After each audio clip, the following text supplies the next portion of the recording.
Tensions between the Israelis and Palestinians are heating up again after a raid by Israeli police on a holy site prompted Hamas to launch rocket attacks on Jerusalem. Wasting little time to respond, Israel hit back with airstrikes. Eun-jin reports. Violence between Israelis and Palestinians escalated on Monday night with airstrikes and rocket attacks. After a raid by the Israeli police on the Al-Aqsa Mosque in Jerusalem, which left hundreds of Palestinians and a score of police officers wounded, militants in Gaza responded by firing a barrage of rockets at Jerusalem. Israel responded to these rockets with airstrikes. Shortly before midnight, the Israeli army said at least 150 rockets had been fired into Israel. The attack set off air raid sirens throughout Jerusalem as sounds of explosions were heard through the city for the first time since 2014.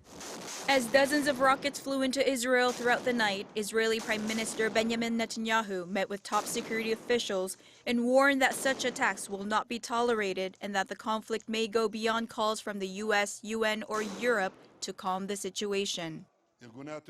This evening, on Jerusalem Day, the terrorist organizations in Gaza have crossed a red line and attacked us with missiles in the outskirts of Jerusalem.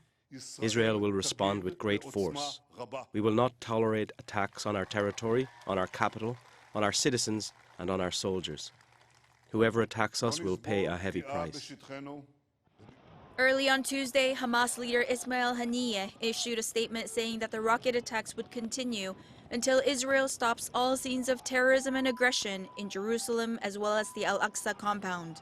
The site is known in Judaism as the Temple Mount and to Muslims as the Noble Sanctuary and is holy to both religions. The conflict comes at a sensitive time toward the end of Ramadan for Muslims and as Israel celebrated Jerusalem Day.